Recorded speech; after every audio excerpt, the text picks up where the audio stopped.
Estimados hermanos y hermanas, el Señor nos dé su paz. La liturgia de la palabra de este domingo nos invita a reconocer el camino del sufrimiento de la cruz como paso necesario para participar de la gloria de Dios. La primera lectura, que está tomada del libro de Isaías capítulo 53, los versículos del 10 al 11, nos presenta el cuarto y el último canto del siervo sufriente. Hace 5 semanas hemos meditado en la primera lectura a este siervo que no se sabe en concreto si es una persona en modo específico o es un profeta que no es comprendido por el pueblo, o si es el pueblo mismo que sufre las consecuencias del exilio en Babilonia a causa de la desobediencia a la promesa de la tierra. En todo caso, es un siervo que sufre por anunciar la presencia de Dios, que también sufre y ofrece un proyecto de restauración de país. El contexto literario de este cuarto canto comienza en el capítulo 52 de Isaías, versículo 13, y concluye en el versículo 12. Después del sufrimiento, Dios ofrece la salvación a su siervo. Dios se siente complacido de su siervo. La muerte no puede ser el final del justo. Dios mismo decide actuar en favor del débil, del injustamente maltratado.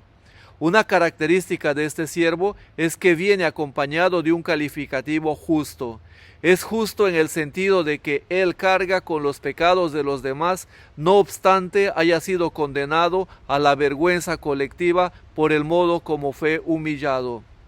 En la lógica de Dios, la escala de valores de las cosas cambian, porque parece bien que los humillados, para Dios, parece bien que los humillados sean exaltados, los olvidados sean recordados, y los que redimen sus fatigas por el bien de los demás serán llamados justos. El Evangelio tomado de San Marcos capítulo 10, los versículos del 35 al 45, nos ilustra esta escala de valores trazada por Jesús de Nazaret. Los protagonistas parecen ser unos discípulos que por 6 veces aparecen en el relato evangélico como los más cercanos a Jesús.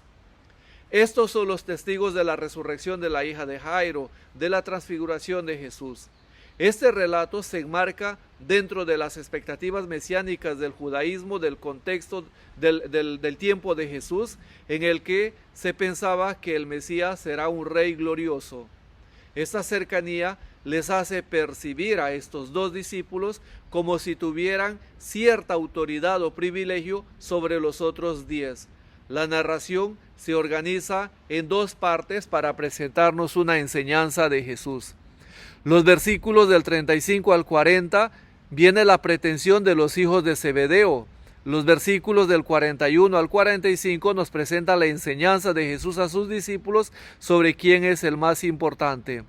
En la primera parte llama la atención el modo como estos 2 discípulos se dirigen a Jesús con un estilo bastante particular, en el sentido de que prácticamente le dan una orden al maestro. Queremos que hagas lo que te vamos a pedir. Concédenos sentarnos en tu gloria, uno a tu derecha y el otro a tu izquierda. La originalidad de Marcos reside precisamente en el modo como nos presenta el pedido por parte de sus mismos discípulos, y no de la madre de estos 2 discípulos, como aparece en el Evangelio de Mateo, que pretende suavizar la dureza de la incomprensión de los discípulos al proyecto de Jesús. Entonces en Marcos la culpable es la mamá, ahora son en Marcos propiamente estos 2 hijos de Zebedeo. El sentarse a la derecha o a la izquierda es para estos 2 discípulos un signo de poder y prestigio, porque saben que participarán dentro del círculo de los discípulos. Estando ya en el círculo de los discípulos, juegan un papel relevante por el hecho de estar presente de modo privilegiado en otro círculo mucho más estricto, mucho más cercano a Jesús.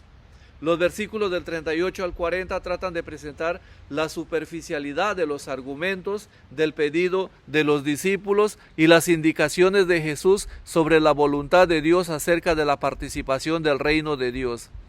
En 8:32, Pedro había evidenciado su incomprensión al proyecto de Dios manifestado en la cruz de Jesús. Ahora Estos dos hijos de Zebedeo se oponen a la voluntad de Dios para imponerla de ellos.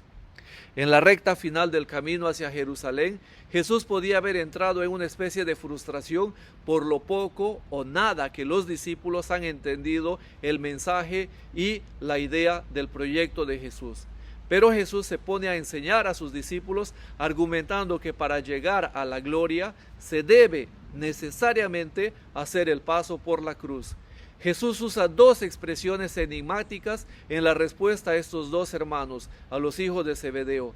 Lo primero, les pregunta si pueden beber el cáliz que él va a beber. Y lo segundo, si pueden ellos recibir el bautismo que él va a recibir. Dos signos que responden al momento de la cruz antes de pasar a la gloria, la cruz y la muerte. En la segunda parte del relato, los versículos del 41 al 45, nos presenta la enseñanza de Jesús hacia sus discípulos y también con la presencia de los otros 10 que estaban molestos. Los otros discípulos estaban molestos no tanto porque habían pedido las cosas estos dos hermanos, en cuanto que estos se les adelantaron en la pretensión, excluyendo a los otros discípulos del círculo del maestro, que viene interpretado por ellos como una pretensión de poder y no de relacionalidad y de cercanía con el maestro. Los versículos del 43 al 45 sintetizan los ejes temáticos de la enseñanza de Jesús, que parte de la ilustración que había hecho sobre el modo como se ejerce la autoridad en el mundo. La enseñanza parte de una advertencia en el capítulo 23. Si alguno quiere ser grande entre ustedes, que sea el siervo. En el versículo 44 complementa la frase anterior, que advierte que aquel que aspira a ser el primero debe ser el servidor de todos. Es decir, debe incluso perder su facultad de decidir sobre sí mismo, anulando toda pretensión de grandeza que pueda acumular o que pueda pretender. En el contexto del tercer anuncio de su pasión, Jesús nos está presentando su propia muerte en clave de expiación, en cuanto que señala el camino del poder que se manifiesta en el servicio hasta la donación de la propia vida. Como el Maestro, también nosotros estamos llamados a ser los últimos y los servidores de la humanidad. Pidamos al Señor para que nos dé la gracia de vivir esta experiencia de donación y de servicio como paso necesario para ser partícipes del proyecto de Jesús, tal como nos presenta la segunda lectura que está tomada de la carta a los Hebreos capítulo 4, los versículos del 14 al 16, que para participar de Cristo es necesario expiar, no un objeto, tampoco un sujeto, sino nuestra propia existencia, que es precisamente esto que hoy nosotros estamos viviendo a la luz de estas situaciones de dificultad y de tensiones. Y así como ustedes cada día van viviendo en sus casas, en sus hogares, entregándose en el bien de los demás. Buen domingo, paz y bien.